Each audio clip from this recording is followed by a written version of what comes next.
তারেক রহমান অতি শিগগিরে অতি দ্রুত এই দেশের মাটিতে চলে আসবে এবং আমরা তার হাতিয়ার, ইশরাক হোসেন তার হাতিয়ার, আমরা সবাই মিলে বিএনপির নেতাকর্মী তাদের সাথে থেকে জনাব তারেক রহমানের পাশে থেকে এই দেশকে এগিয়ে নিয়ে যাব। অরিজিনাল ডিজিটাল বাংলাদেশ গড়ে তুলব, বানানো ডিজিটাল বাংলাদেশ নয়। আমার বাবা আলহাজ মোহাম্মদ মোশাররফ হোসেন খোকন এই এলাকার জন্য কি করেছে এটা আমি বললে হবে না, আপনারা জানেন। সে নিজের মাথার ঘাম পায়ে ফেলে এই এলাকার জন্য কাজ করেছে। আপনারা দোয়া করবেন যদি দেশ নায়ক জনাব তারেক রহমান এবং বেগম খালেদা জিয়া তাকে নমিনেশন দেয়, আমরা 24 নম্বর ওয়ার্ডে আমার বাবা যা যা উন্নতি করেছে এই ঢাকা 7 আসনের জন্য আবার উন্নতি করবে। আপনারা তার জন্য দোয়া করবেন ইনশাল্লাহ।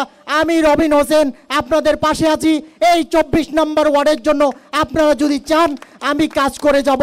আর আমার নেতা আমার ভাই ইশরাক হোসেনকে সাথে নিয়ে, ওর দোয়া নিয়ে, ওকে সাথে নিয়ে আমি এই এলাকার উন্নতি করতে চাই।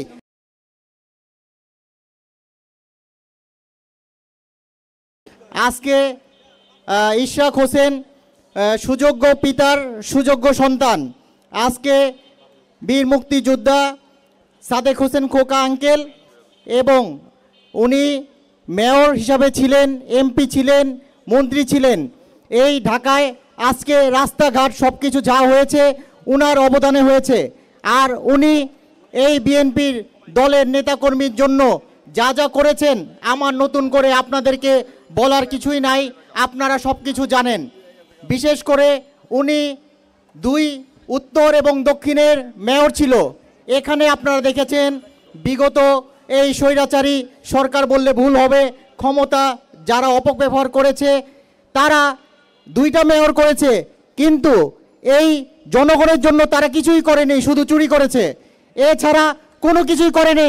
আপনারা সবাই দেখেছেন বিগত যদি কাজ করার মতো একজন হয় সেটা একজনই যথেষ্ট, 2টা লাগে না। 2টা করেছে শুধু এই সব কিছু খাওয়ার জন্য। আজকে দেখেন খোকা আঙ্কেল যখন ক্ষমতায় ছিল তখন আমাদের রাস্তাঘাট মাঠ সব কিছু ওই আমলেই হয়েছে। এখন কি হয়েছে আপনারাই বলেন।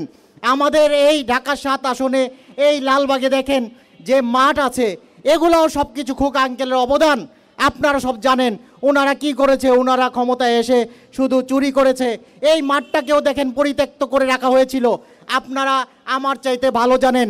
আজকে মরহুম দেলোয়ার হোসেন খেলার মাঠ, যেটা আমার দাদার নামে, আপনারা সবাই জানেন ওই মাঠটাতেও খেলতে হলে সবাইকে চার্জ দিতে হতো। আমরা বিগত এই দেশ স্বাধীন হওয়ার পরে আমরা এই মাঠকে আবার উন্মুক্ত করে দিয়েছি, ওখানে লাইটিংয়ের ব্যবস্থা করে দিয়েছি। আজকে আমি যে মাঠে দাঁড়িয়ে আছি এই মাঠেরও করুণ অবস্থা ছিল।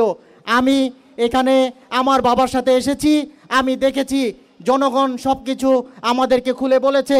তারপরে আমি জনগণদেরকে আমার বাবার সাথে নিয়ে এই মাঠকে আবার সচল করার ব্যবস্থা করেছে, এটা আপনারা দেখেছেন। আজকে আপনারা দোয়া করবেন আমাদের ইশরাক হোসেন জনতার মেয়র। আজকে দেখেন কোর্টও রায় দিয়েছে যে চুরি করে ভোট হয়েছিল ওই ভোটে ইশরাক হোসেন জয়যুক্ত হয়েছিল, কিন্তু ইশরাক হোসেনকে জয়যুক্ত হতে না দিয়ে তারা এই সব দুর্নীতিবাজ সবাই মিলে ওরা মেয়র ডিক্লেয়ার করেছে। তারপরও দেখেন ওরা কি টিকতে পেরেছে? আল্লাহর তরফ থেকে ওরা মাইনাস হয়ে গিয়েছে। আমাদের এই বিএনপিতে তো কোনো ক্ষমতাই ছিল না। আজকে দেখেন বিএনপি 17 বছর কষ্ট করে এই আন্দোলন করে আজকে এই দেশকে আবার স্বাধীন করেছে।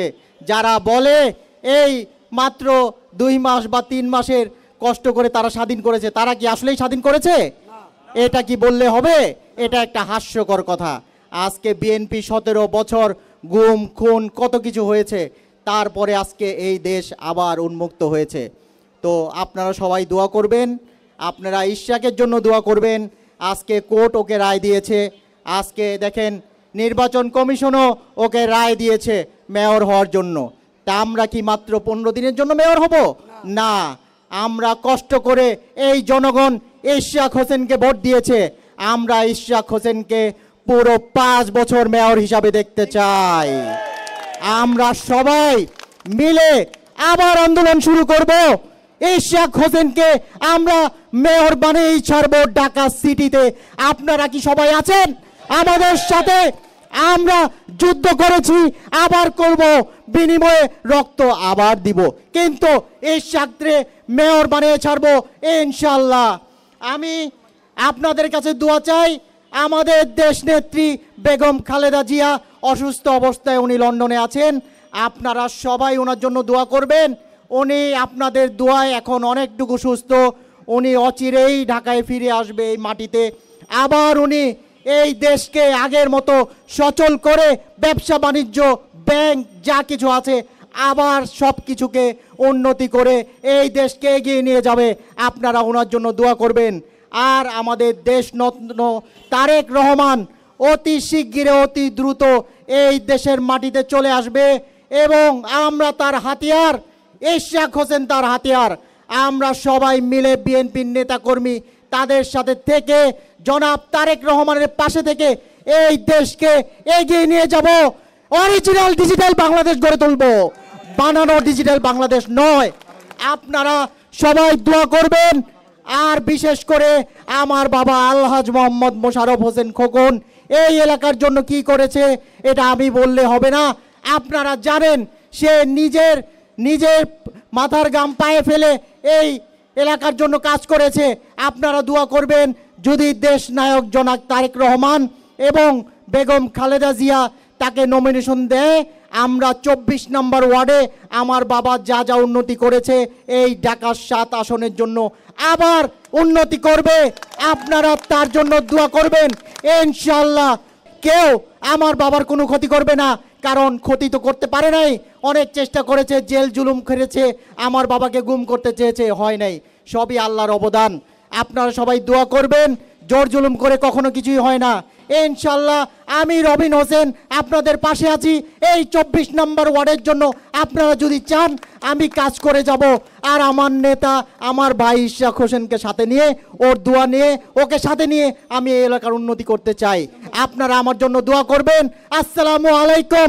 বাংলাদেশ জিন্দাবাদ, তারেক রহমান জিন্দাবাদ, খালেদা জিয়া জিন্দাবাদ, বাংলাদেশ জিন্দাবাদ।